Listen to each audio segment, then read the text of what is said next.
Ladies and gentlemen, Track Bro Sean here. Today I wanted to make a special video for a very special kind of car that is the hatchback segment of the market, specifically hot hatches. We're gonna have a hatchback hot shootout, and I'm going to kind of give you guys tips and tricks on the market and the pricing of the hot hatch segment and kind of what to look out for on the market today.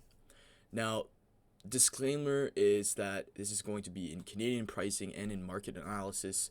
So if you're from the States, it might be a little different. And of course, in Europe, you guys are treated with much better cars overall than ours. So, definitely check out your own market.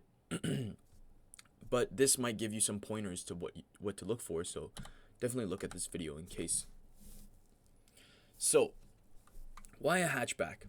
Well, really, a hatchback is a larger variant than some sedans, and generally speaking, the hatchback has a shorter wheelbase than its sedan's counterpart, and a shorter wheelbase means it can turn on a dime much easier.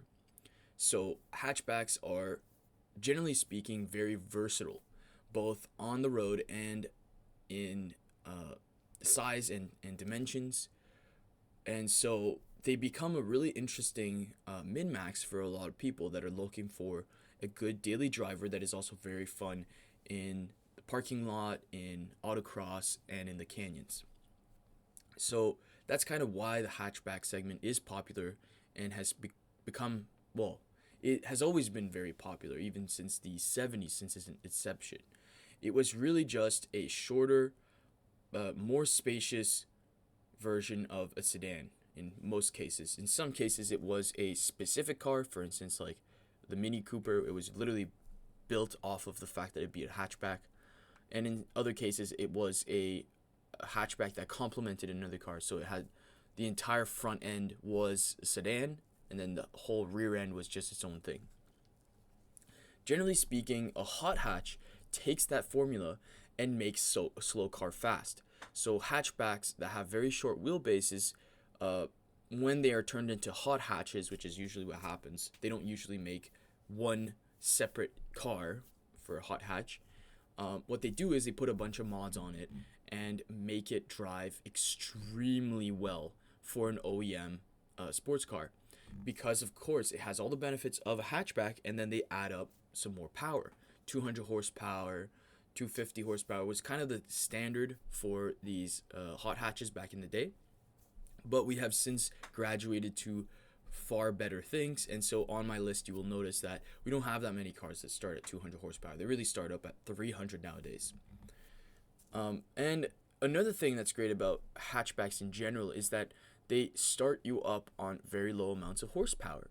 So what happens is, because they're so tuner friendly and you can kind of work with hot hatch parts on your regular hatchbacks, such as, for instance, getting a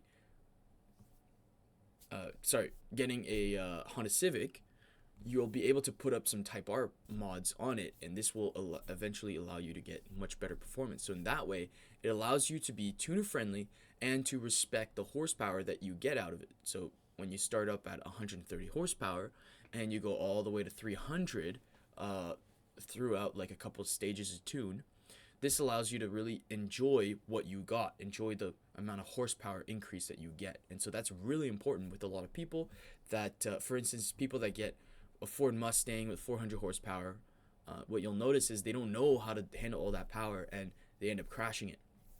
So a hatchback kind of allows you to start off a little lower, save a bit of money on gas and things like that, and then put up some performance increases just so that you understand how that works. And finally, hatchbacks are kind of noob proof. They're shorter than your sedan, they have better dimensions usually, and so they're a little easier to deal with on a daily basis for whatever you might want. So for instance, a lot of people, when they get a Mustang and they want to start throwing a bunch of power at it, E85 becomes a gas that they kind of need to put in if they want to put up the 100% horsepower.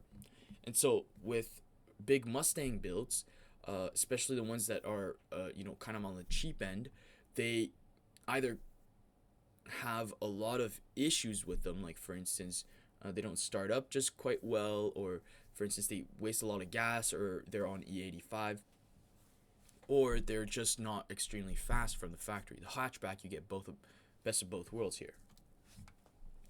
So I put up some rules of the market segment.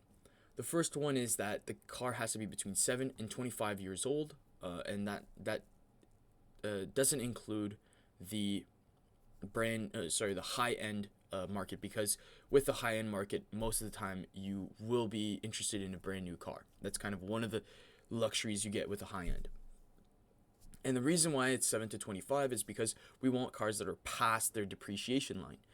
So a lot of people don't understand that when you buy a car, you're not only just paying for the car, you're paying also for the price you're going to be able to put up in 15 years or in 10 years. And so when you buy a car past its depreciation line, you don't lose any money off the car. When you sell the car, it will be exactly the same value, or maybe plus or minus $2,000 than when you bought it. This is something that's really important for low and mid range. The car must be under 3,500 pounds. I believe I was able to make this up in the list. If I got something wrong, you can always call me out. And on top of that, it cannot be a CUV in disguise. So a CUV is compact SUV. So you could say goodbye to the Countryman, JCW, and the Kona N. The JCW is very ugly, but apparently has very good specs, and the Kona N is just terrible. It's just the worst thing ever, and I don't understand why anyone would buy it. And finally, I believe that almost all the cars on the list, except for one, must have a manual option. It's really important for young enthusiasts to enjoy the manual, so long as the cars are on the road. And so you can say goodbye to the Mercedes A35, because that one doesn't come with a manual, and they also made sure that it would never have a manual. So let's say goodbye to that. Now the budget ranges that I decided to go with is the low range, which is 10 to 15 grand, and this doesn't include the actual price of the car. This would be a car in which you buy a certain price, and then you need to modify to get to kind of a regular range, something you want to drive on the road. That would give you about 10 grand, sometimes 15 grand if you're unlucky. And so in the low range, it's really about buyers that are dropping a bunch of cash and then modifying the car throughout the years. That's really what the low range looks like here. The mid range, which is more of a financing deal, or someone that is kind of trying to get a college car that they can kind of afford, but maybe not the whole amount right from the get-go. This is kind of what the mid range would be. And usually, like generally speaking, the mid range will also have more creature comforts, and generally speaking would be a nicer daily driver and not so much of a tuner driver. And finally, the high range, which is going to make up of anything over 25 grand out of the gate, and it can go up to 40 grand or more depending on what you're getting. And the high range is really like, I want the ultimate hot hatch without having any disparities. Nothing that I could say, okay, well, it's a hot hatch. Obviously I'm not going to get this. It really has all the amenities that you might want. And most of these are going to be like cars that you might be able to afford right out of college, for instance, on your first job. Oh, and I forgot to say, so some of these cars like that you see right now, these are classics, or what's become classics, that are over 25 years old. And I would have put on the list, but because of obviously the time and place right now, they just no longer make sense. They're either too scarce, too rare, not enough parts, or they're just too old. Their market is no longer viable. So here on top here, we got really the ultimate hatchback of the last 30 years, and that's the Honda Civic, especially the Type R, but we never got the Type R, so a lot of people have been tuning their Hondas to make Type R power. And these are usually your best bet if you want to get a hatchback. I mean, even when I started out about 10 years ago, this was what people told me to get a hatchback. But the thing is that they become so rare and they're really rusty now. It's just no longer a good idea. So many people have abused them, so it just doesn't make that much sense anymore. Here on the bottom here, we have the Mazda 323 GTR/GTX, so both are quite good. I believe we had the GTR out here, and the Mazda really made a special car here. It's before the Mazda Speed. It's like one of the ultimate cars that Mazda ever built. I mean, this thing was around the time that the RX-7 came out, and it was amazing. It had a 1.6 liter, or yes, a 1.6 liter turbo, and it had all-wheel drive. It was very fast little hatchback. It absolutely dominated the segment at the time, but they were very rusty, and there's just no longer that many on the road. So it'd be kind of pointless to buy one of these, fix it up, and then just have it like as a daily driver. This is more like a track car that you could probably get nowadays. Here's a car that you might never see on the road ever again. This is the Dodge slash Plymouth Colt, sorry, and it has a turbo just like the other cars, but the special part about it was that it had quite a large engine. Some of them were 2.3, some of them were 2.5, and these little cars were extremely light, even lighter than the Mazda, and they were very, very cheap. They made quite a lot of them. I think they had 3 generations between the early 80s to the early 90s, and they were always good value on the market. But again, they rusted out, so you will probably never see one in your life. And then finally on the right here, we have a car representing the Subaru wagons and the Subaru hatchbacks, which we do have one on the list, but not this one. This car represents the Impreza WRX wagons and the quote-unquote hatchbacks that you could have gotten in the early 2000s. And I had one of these. It was a Saab 92X Aero, just the one like the one in the picture here, but it was a lot more rusty, so I didn't have it for very long. But this is really one of those cars that I wish I could put on the list. It was a great car, but in reality it just doesn't really fit the list that well. They're just too rusty. They're very old now, and most of them have blown engines, blown gaskets, so it's just not worth it for most people. So let's head on to the list here. So this is the low budget list, and really the tip to give here is to look out for used deals. You can always find something nice on the market, and these are just some choices that I could have had, and I'll show you some of the other choices I had to make. So here is a 2002 Honda Civic Type R, SIR, starting up the list. I said Type R because it does look like a Type R that the Japanese got, but this is the SIR, which is almost as good. It's $4,500 to start with. You get a K20 out the gate. I believe it's a K20A or it's a K20A1. I'm not quite sure, but you do get a K20A block in any case, just not the head necessarily. And these come with a 6-speed manual, which is very nice. It's also a short throw shifter. It's very close to the steering wheel. These are really, really great for track driving and canyon carving. They're very cute in some capacity, not as cute as a Honda Fit or a CRZ, but they have that kind of look to it where it's, kind of nice. But the real issues is that it starts at 4,500, but to make a lot of power, it's going to be very expensive. A lot of these start up to 12 grand to get a supercharger in. So in that way, it'll be kind of the slowest car on the list because of that. It would be a screamer if you do put in the right cams and such, but again, the cams are about 2 grand each. It is the oldest car on the list. This is another factor that you need to consider. Now, I would have put the Honda Fit or the Honda CRZ right on this kind of part of the chart, but the reality is that these have the 1.5 liter, which is an absolute dreadful engine compared to the K20. The K20 is the golden child engine. Any car that you want would be a nice car for a K20 swap. That's how good the K20 is, other than it is very expensive to get into. And these cars are scarce. That's just the reality of the thing. They're a little less rare in the States, but in Canada up here, you will not really see that many a year on the used marketplace. And to be honest, who are you kidding here? It's quite an ugly car overall. The Europeans used to make fun of the fact that it looks like a van, it looks like a minivan. Here it's not quite that small, but it is a very ugly car, especially with those tiny wheels. It just didn't make much sense to get one of these vans over a hatchback for quite a while, like a 99 hatchback, let's say. But now it finally does because of the K20 again. And we will get into kind of like the alternatives that are non-hatchback. All those are quite good, but remember that this Civic SIR has quite a lot more space than any of those cars. It's also kind of the, at the time, it was kind of the ultimate hatchback to get. Very, very cheap, very powerful. And so it makes a lot of sense in that regard as well, as kind of like a semi-historical car to get into.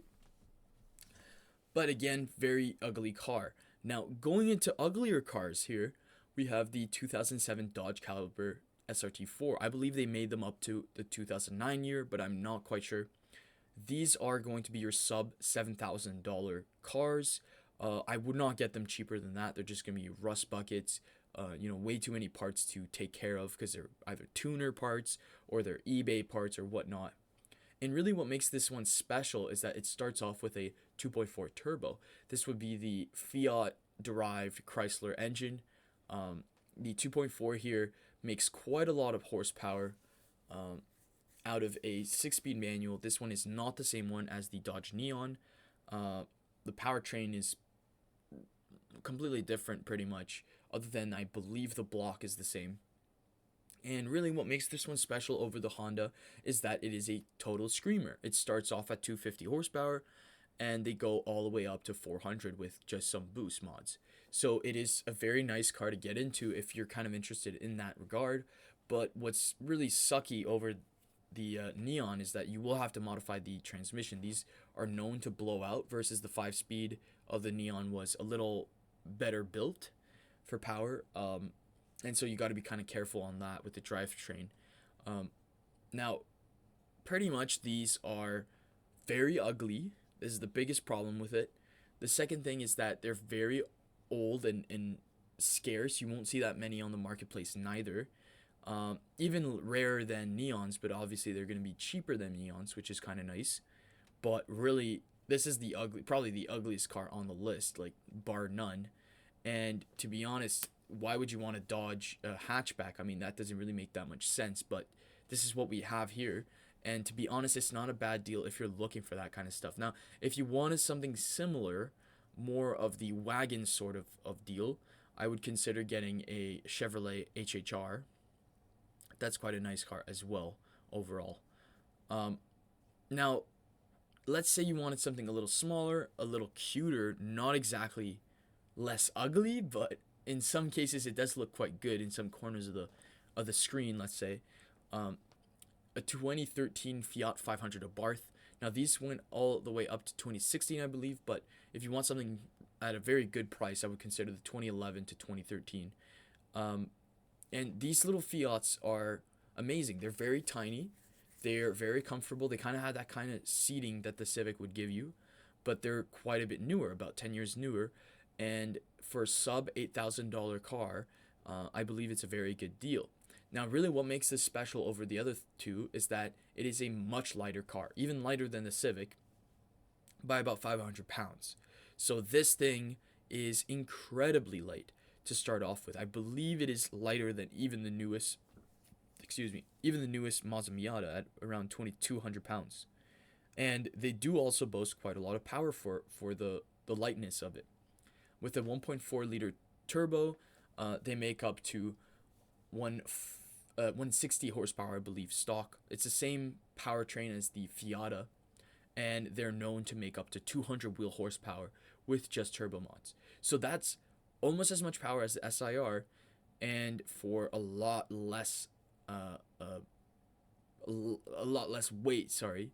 And so because of that, it becomes a very interesting little car. It's probably one of the fastest on the list, for the price, of course. Now, why does this one suck?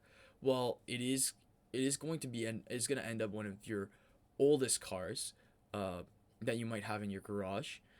It will be in your garage for quite some time because the engine will have a tendency of blowing up. It's also quite fugly. I mean, this one has the nicer bumper with the 4 headlamps. I believe this one is nicer than the other one, which is just a single headlamps. I believe that one is quite ugly from the front. And you really just got to make sure that you have a spare engine for this one because it will end up blowing up on you and it'll be very annoying. But obviously, because it's such a tiny engine, it's very easy to pick up and just, plop it in. Now, the last of this list, and I believe this is like the best you could probably consider at this price point without really having too much of a headache, and that would be a Mark 6 Golf GTI. Now, the Golf GTI is quite nice. It's got a bit more horsepower than your Dodge Caliber from the factory, I believe. It's a sub $9,000 deal. The Mark 6 is one of the nicest interior wise, exterior wise. It just looks very clean and very scrumptious.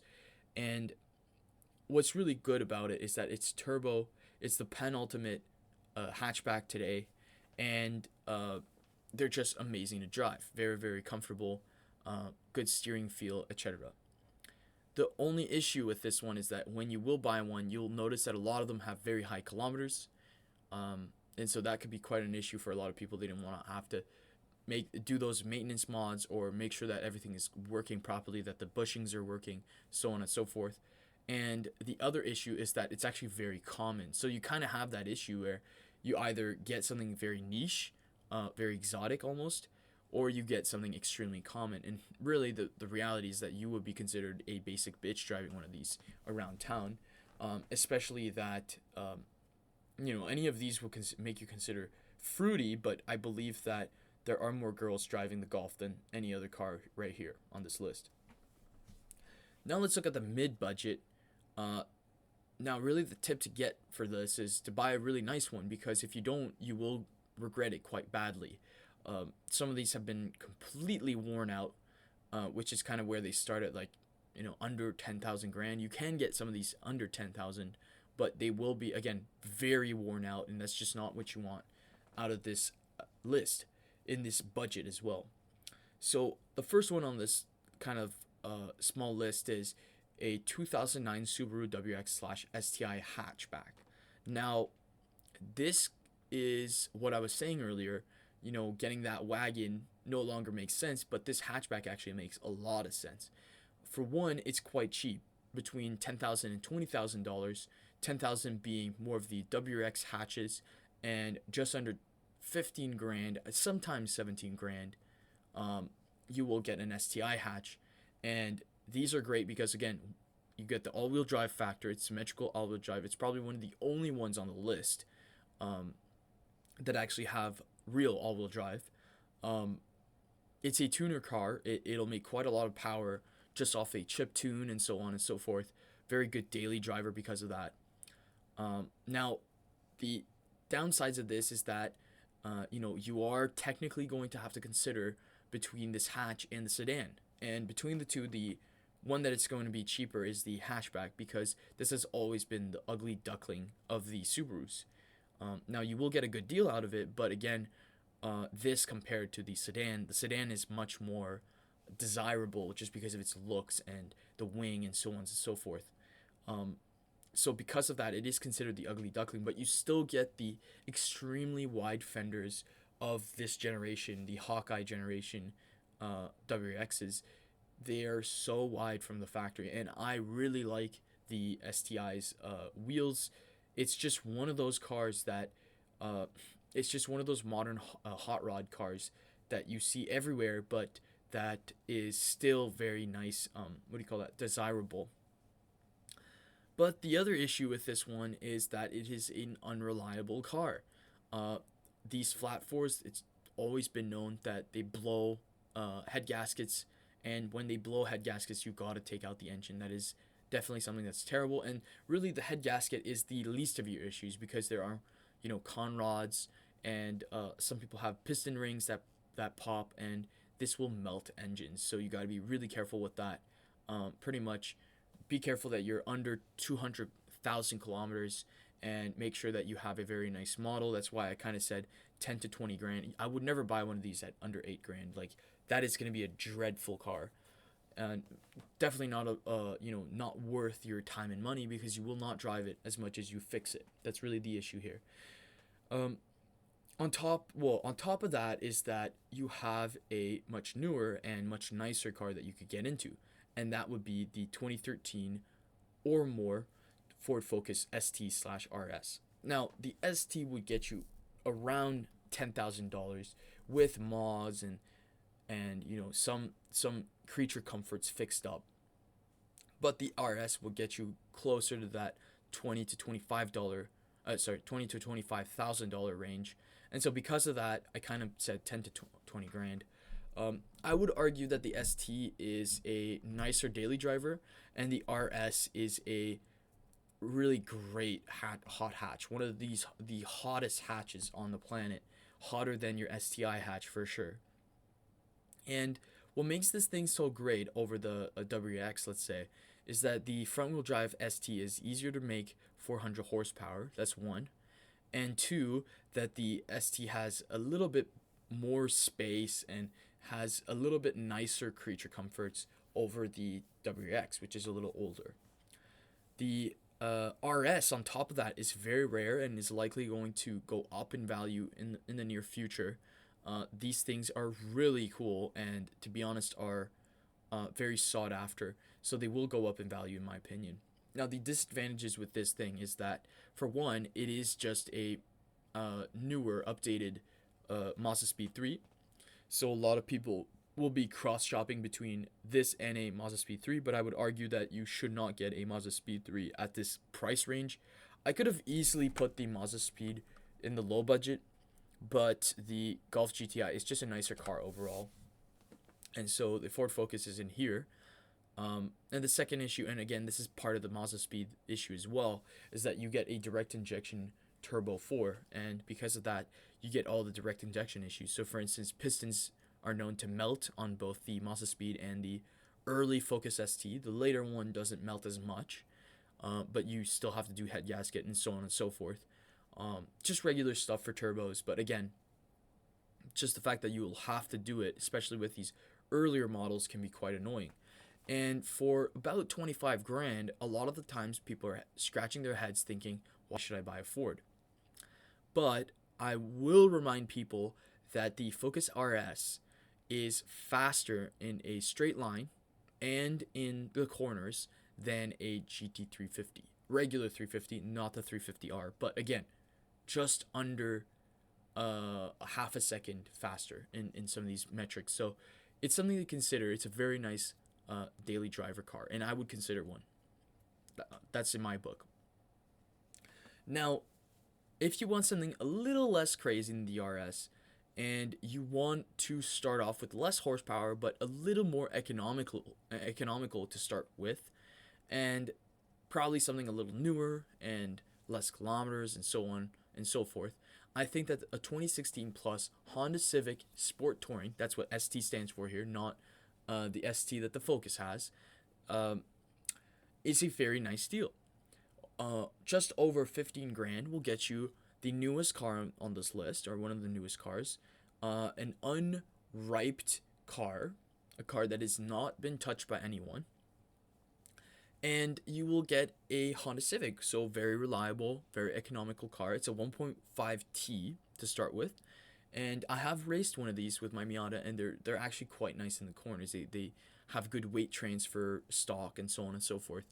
And autocrossing them is quite easy, getting better spring rates, a short shifter, and just maybe some turbo mods, and you're pretty much good to go. It's a very good car to start with autocrossing.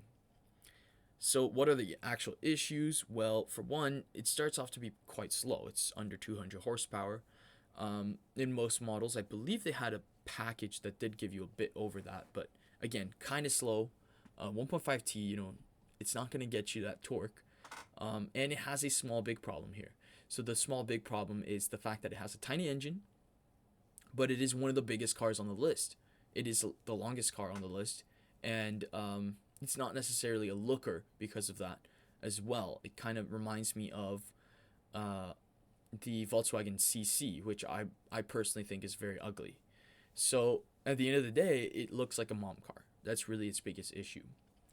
And so the last car here, which is a little bit more casual than, say, your RS, ST, but it is quite nice compared to the STI even, is a 2012 plus Volkswagen Golf R. So that would be a Mark 6 plus.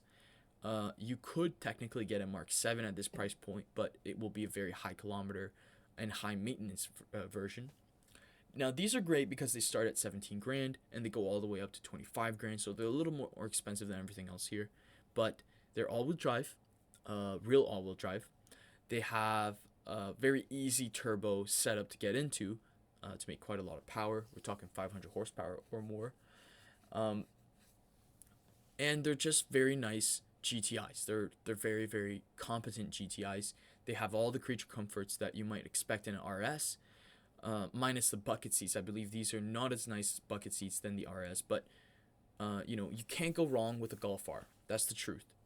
And other than the high kilometers that you'll have to deal with at the $17,000 range or the $25,000 range if you're looking for a Mark 7, and the German up pricing that will happen when you do try to tune it or when you do try to have maintenance on it. Otherwise, it is quite a good car, other than, again, milk toast, kind of basic car. And so now we head to our high budget tier. So for the high budget, oh, sorry, I wanted to also mention, this is, I forgot to do this here as well. So in the low budget, there's a couple other choices you could have made. So for one, you could have had a Golf R32, but this one would have been kind of a pain in the ass to get into because they're very rare. And the VR6 is not necessarily the nicest engine to maintain. You could have gotten a Golf 3rd, 4th, or 5th gen. That would have been cheaper than a Mark 6. But again, sub $9,000. Do you really want to get a Mark 5, which makes less power, has less strong turbo, so on and so forth?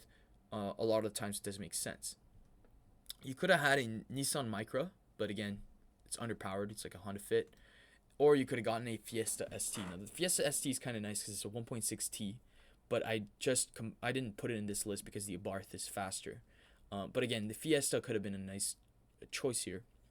The one that I completely did not recommend, but I think it's in a lot of like budget lists, is the Hyundai Veloster 1.6T Mark 1. Now that's the ugly one, the one that has 4 doors and a hatch, and these ones are really dreadful to repair and maintain. They're really ugly. I mean, some of the ugliest cars in the hatchback sequence, other than maybe the Caliber, but these are really terrible to drive. And to be honest, the Caliber is quite a nicer car. They also the Caliber has a bigger engine. That's really the biggest reason not to get the Veloster, is that the engine is so terrible.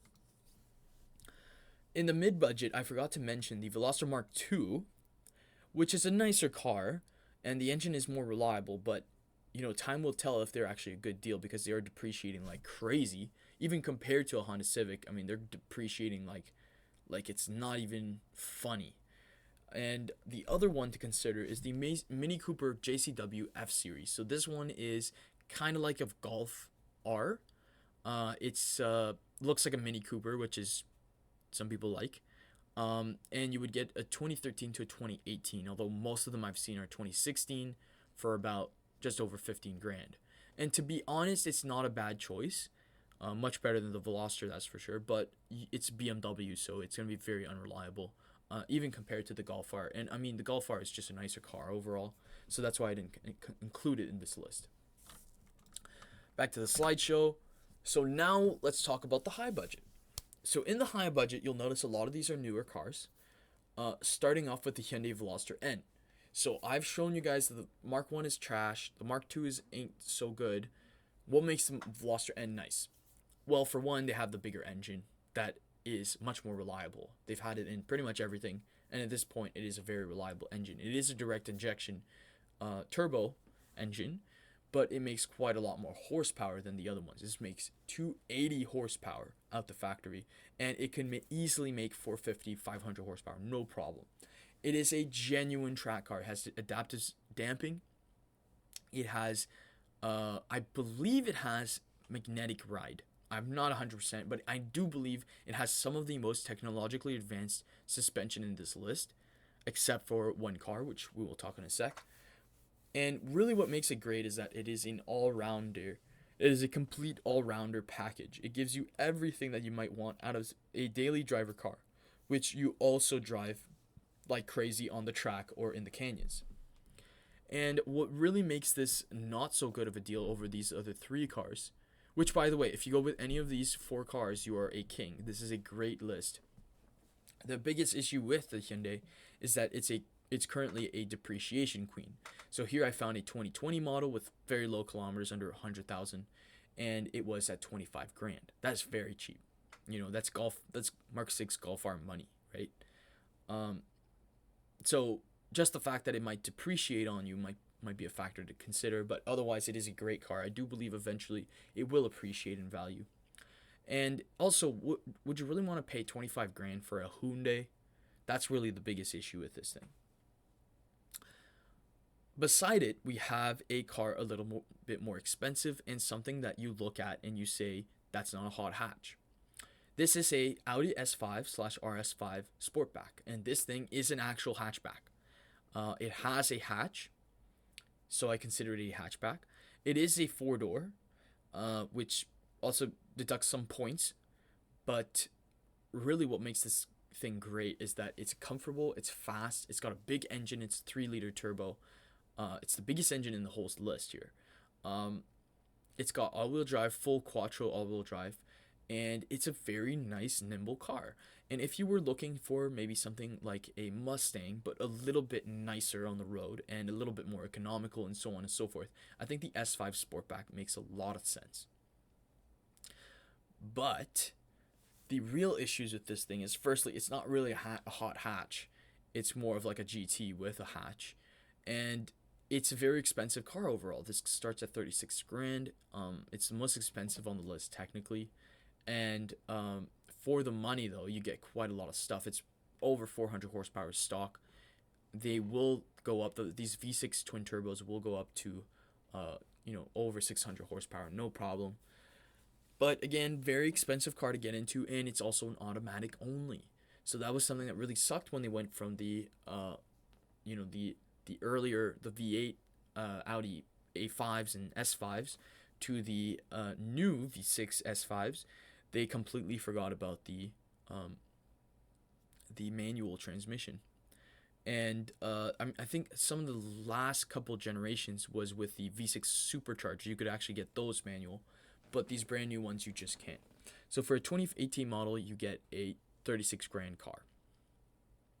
Let's say you want something. Oh, another thing is that the reason why I put it on the list and why people are probably not going to get mad as much as they might have otherwise is because this has a hatch and it's a four door. And technically, that's a Honda Civic Type R. It's about the same length as the Honda Civic Type R. So you can't really get that mad at me. You should probably get mad at Honda for stretching the definition of hot hatch. So here on the side here, we have a Honda Civic Type R. And this thing is a lot less nice than the Audi, in my opinion.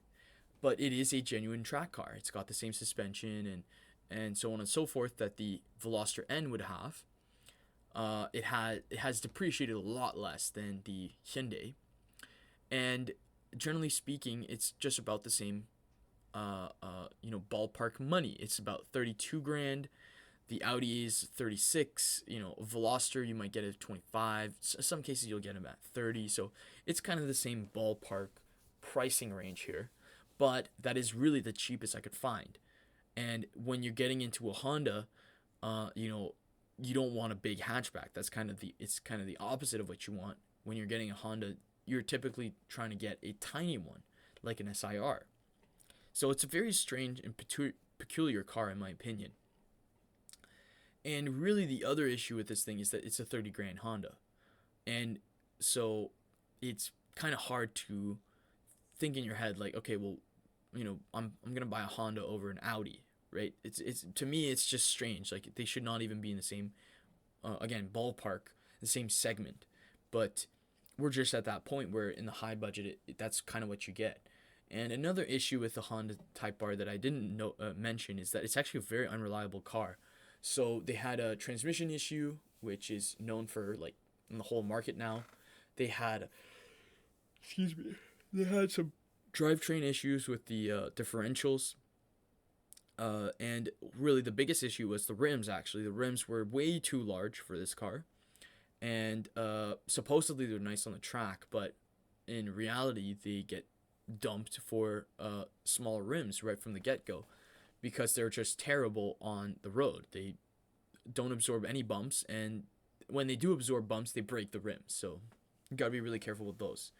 Um, and now finally, let's talk about the Volkswagen Golf R. So now you have the money for a Mark 7. This would be about 24 grand to 33 grand, so around the Veloster N's money and the Type R. And these are mini supercars. They will make 500 horsepower, something that the Civic Type R won't do. And they have all-wheel drive, which is something that the Veloster N doesn't have. They're also extremely nice in the inside. They're very comfy. Really the best interior out of the two here, but obviously not as nice as the Audis. They also have quite a large market, which means that whatever you want out of your R, there's most likely a special edition, a trim package, or whatnot that might do it for you. So that's something to get into. It's just the amount of options that you get, which is the Type R doesn't have, and the Veloster N doesn't really have. The Veloster N and the Golf R both give you an automatic. The Veloster N is a dual clutch, and the Golf R is the notorious PDK. Now, I'm not sure which one's better, but I will say that the Golf R is probably going to be more reliable over the future. And just generally speaking, it's a very comfortable car. Now, what are the issues with this thing? Well, to be honest, the biggest one is that the Mark 8 sucks. So the Mark 7 is so good, but any major updates that were done after this Mark 7 are just absolutely horrible. The Mark 8 especially. I mean, the Mark apparently there's like a Mark 7.5 that kind of ruins it a little bit. The Mark 8 is terrible, and so what's going to happen is these are going to probably start appreciating quite a lot. So you have to be on the lookout for that. Make sure that you do get a good deal on your Mark 7, because eventually they will eventually appreciate, because the Mark 8 is so garbage. The Mark 8 has so many issues on the inside, and they're very, very ugly on the outside. And so, in my opinion, I don't think they're ever going to go up in value over the Mark 7. I think the Mark 7 will float much better. So that's pretty much the list. Now, if I were in, say I was in high school and I wanted a nice little car, what I would have gotten was a Fiat 500 Barth. That would have been my choice here. That's about 3 months worth of working.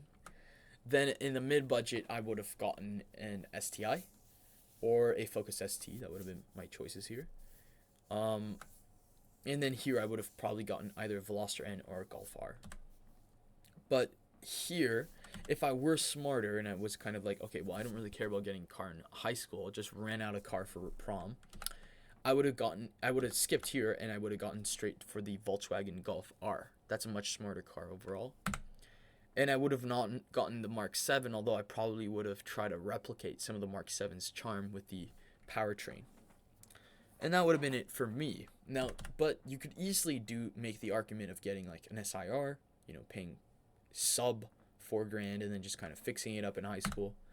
Then here getting a ST because you really hated your life as a Civic owner and you decided to stay with Civic. And then finally get a Type R. I mean, you can make that argument. Or you could get like a Caliber SRT4, make a bunch of boost. Then when the boost blows up, you get an STI hatch.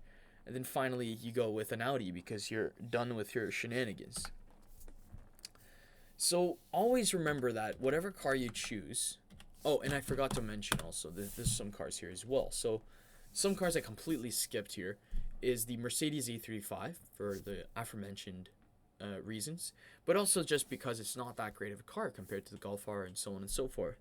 And we never got an A45 here, I believe, so these are out of the question, the 400 horsepower ones. I took out the GR Corolla because it's just too expensive, but eventually it will be better than, say, like a Veloster N. They make a lot more sense than a Veloster N, in my opinion. I had to take out the Audi S3 and RS3 because they're just not hatchbacks. They never made a hatchback S3 RS3 here. That's kind of a thing that annoys us. And I also had to take out any wagons because, a Volvo V60 T6, V90 T8, they're really nice, but they're wagons. They're not hatchbacks. Much less than an Audi, let's say. And generally speaking, they're also automatic most of the time. So just dreadful cars. So let's say you're looking for a hatchback. You don't really like my choices. You do want to check out my choices, and you have my budget ranges kind of figured out. Well, you can always go about about it with this list in mind. So in the low budget, so long as you compare it to an Acura CSX Type S, then you have a good deal.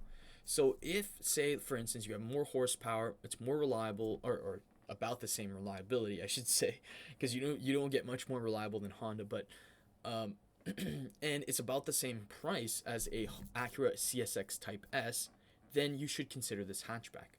And why is that important? Well, it's important to not just look at hatchbacks in a vacuum, but also look at them over their direct competition. Because again, the extra liters of space that you might get may not be worth it over the other factors. In this case, the Type S's great engine, the K20, and its great nimble versatility on the road. They're very good cars. So that's a sub 10 grand budget. In the mid budget, you should seriously consider the BMW E82 135i. Now this is the coupe version. We never got the hatchback version, although that one is quite nice, I think. And this is a sub 20 grand car. The 135i has the N54/N55 inline 6 twin turbo. It's got a 6-speed manual. It's rear-wheel drive. It's a great car. Excellent car. I would consider this over any hot hatch in this list quite easily. And the only thing you got to consider is that you might get one for 8 grand, 10 grand. But once you put in mods and actually make it like dailyable, it'll cost you just under 20 grand. So that's something to consider here. And then finally, in the high budget, another car that's kind of like the Audi in the sense that it's a GT with a hatch is the Kia Stinger GT. The 3.3 liter twin turbo, which is sub 30 grand car. It's very nice, very comfortable. Everything is great about it, but really the only two issues with it is that it's an automatic and it's a Kia. So it's actually got dreadful reliability. And I've also tried to figure out like what kind of suspension it has, what kind of brakes it has, things like that. And actually they're all kind of Kia made, and so they're not so good. I don't know if I would consider that a great performance car, but it might be a very good daily car. They make quite a lot of horsepower stock. Now, let's say you looked at this whole list, and to be honest, you thought you were just looking at hatchbacks. You didn't think it was going to be sporty hatchbacks. Let's say you wanted a non-sporty hatchback. Well, I have an answer for you as well. I believe the Jeep Renegade 4-wheel drive is a very, very nice kind of hatchback thing. It is technically a CUV, but it is on the Fiat 500 platform.